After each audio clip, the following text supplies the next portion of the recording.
if there's a part of you that wants to stop smoking, but there's another part of you that really is self-sabotaging, you still want to smoke, well, what you have to do is this activity in your mind where you can start to move the perceived benefit of smoking, right? Or whichever way you're taking your nicotine, from the positive column in your life to the negative column, right? You're taking it from the positive column because right now, you derive so much benefit from it, or you derive some benefit from it. Otherwise, your subconscious mind will not continue to have you keep doing it, right? And the thing is, I'm going to share with you real life stories of how my clients and my respiratory patients have moved from smoking from their positive column, where it played a positive role in their life, right? And they pushed it into the negative column.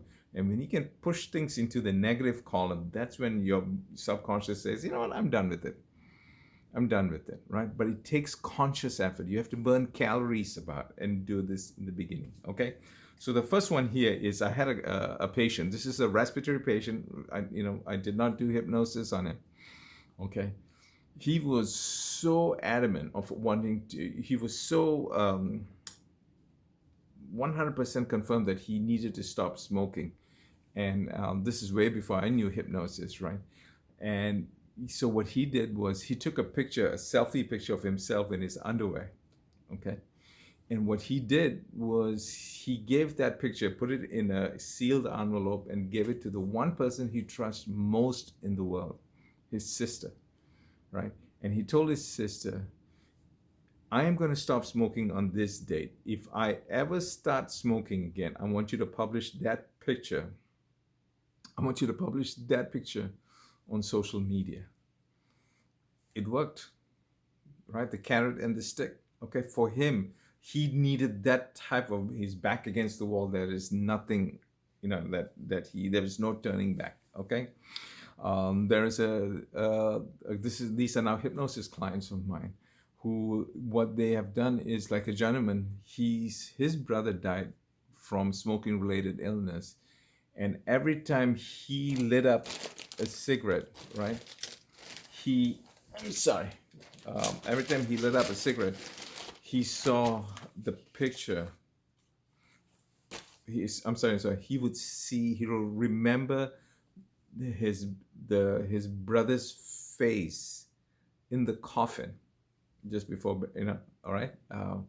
Right. So every time he had an urge for a cigarette, and he just kept imposing. He would copy and impose it, paste it right on top of this, right? Just to never forget this, that how this thing stole his brother's life from him and the family members, and the fallout for his wife and his kids, okay? His brother's wife and kids, right? Another one is I have another woman, how she would remember this is her mom died from emphysema, right? Towards the end, there is a certain breathing style, which I'm very familiar with, working with 25 years as a respiratory therapist, that almost drowning with mucus and raspy breathing, his mom's breathing, okay? And then the oxygen machine, the concentrator that's running on the background. She would just remember it every time she had an urge for the cigarette. So this is what would push everything from the positive column into the negative column. Like, no, cigarettes is not a friend, okay? And let's talk about friend for a second. By the way, if you keep seeing me looking down, I'm looking at my notes so I don't forget to tell you. Have you ever had a friend who's a two-faced snake? Could be a colleague at work, right? In front of you, they are really nice and polite and funny and everything, but they kind of sort of backstab you or badmouth you in some form. Well, that's what this is. It's a parasite, right? It thinks, hey, I'm your best friend and I keep you company. I let you alleviate boredom, right? It makes your meals complete. Driving is so much better if you had a cigarette.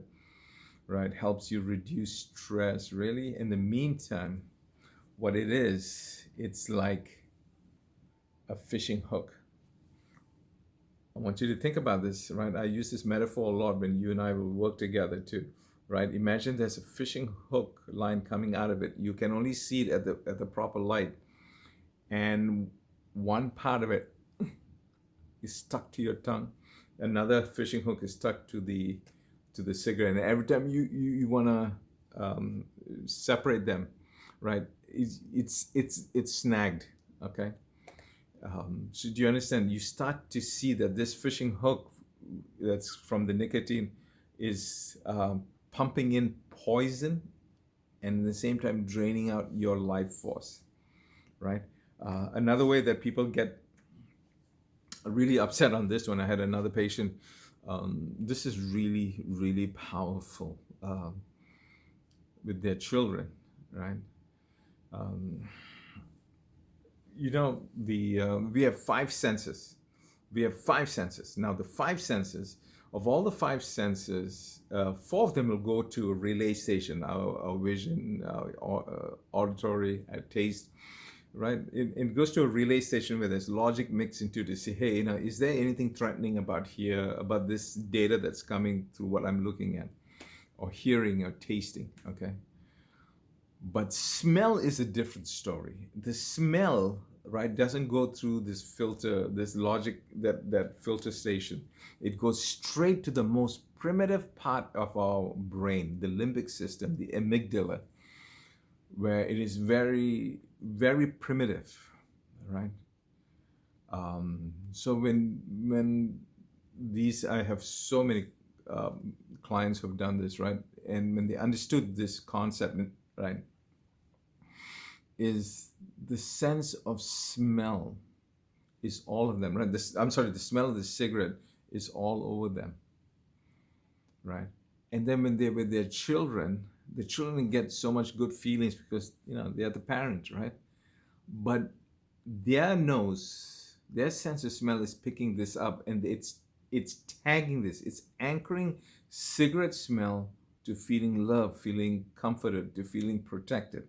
And as they become adults, below your conscious radar, right, they will be attracted to somebody who smokes, and they have all these good feelings, and they don't understand it's happening so fast. Okay. And if you see, smoking is intergenerational, right? For most people, not everyone, for most people it's intergenerational, right? Once again, this concept, if I continue to smoke like this, my kids are going to unconsciously pair good loving feelings from me that I give to them with this, and they pick their life partner based on this, okay? And then they on their own will start to pick this up. So this is a huge, the sense of smell. That's one of the ways you shift something that's on the positive column into the negative column, right? The money. Start getting irritated. How much money are you blowing? Right? This is money. There was somebody that I worked with who said what got them so frustrated was like the amount of money they could spend, they would have upgraded their car. They would have easily upgraded their car, right?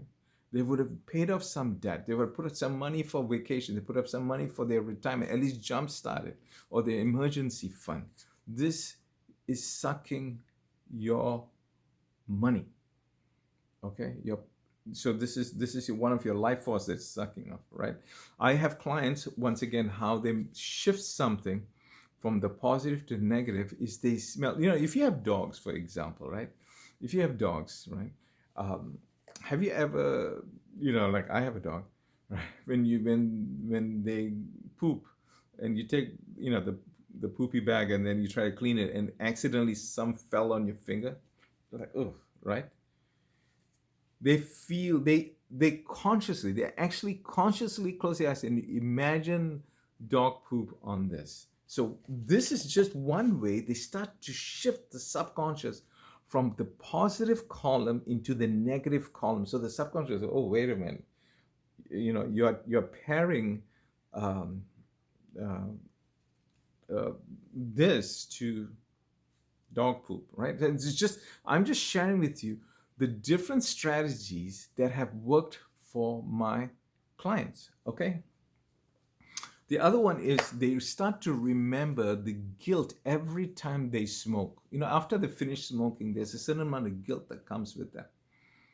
They choose not to forget it. They choose not to forget how their hands are freezing cold out in inclement weather, right? They have to run, in the wintertime, they're outside smoking and they have to come in and put their hands under running water, hot water, just to get some circulation back.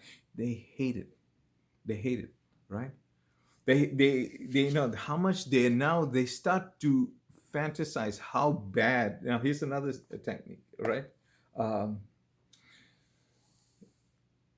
uh, oh, yeah. They start to remember how many times um, they had to end conversation, a good get together, because the urge to go and smoke has ruined that special moment. I had a client, right, who long time ago, this one, right, for her was, for her own child's baptism. Part of her was like, hurry up and finish. All right, finish the baptism. Why? Because I can go light up. Like, he says, how insane is this? So she, instead of forgetting that, she chooses to remember it every time. How this is robbing you. How you become a conditioned animal to respond to this. Like Pavlov's theory, right? Okay, like, my dog, if once his eyes are fixated on a food, and if I don't break that eye connection onto that food, right, very soon his mouth, he'll start to salivate. It literally will, drool will fall off his mouth. Okay, uh, right? Are we conditioned animals for this? Why don't we be? If we're gonna condition ourselves, let's condition ourselves for good things in life, more positive, being health conscious, exercise, eating right, saving money, investing money, being kinder to our loved ones, being more generous, right? Okay. So there, whatever it takes the conscious part. Remember, this is the prefrontal cortex. The prefrontal cortex takes about 24 years. By the time you're 24 years old, that's when this part here becomes online, where higher executive decision, logic, you have so much the counterbalance to our emotional side that we have when we are growing up, right? That's the emotional brain first is developed first, but there's no check and balance until this comes into play, and only comes into play on average when you're 24 years and older. So this is right. So, and most people, when did they start smoking? Not when they're 24 and above. It's below that, when they were mostly emotionally more growing up, right? They were more emotionally based, right? The logic was not there to tamper down it. Okay, so these are some of the techniques that people put the smoking from the positive to the negative, because this nicotine delivery device, vaping, chewing tobacco, and smoking cigarettes, right? They kind of anesthetize you. I always say, I have a tough time saying that word, right? You feel numb by it, that you don't think that it's going to happen to you. That, like all these lung problems, and about 480,000 people every year, 480,000 plus people die from lung cancer, solely from the most avoidable reasons, smoking. Okay? I want you to join about the roughly 1.3 million people every year, 1.3 million people who stop smoking every year worldwide. If 1.3 million people can do it every year, why can't you, right? You can. I'm telling you, you can. All right, cheers.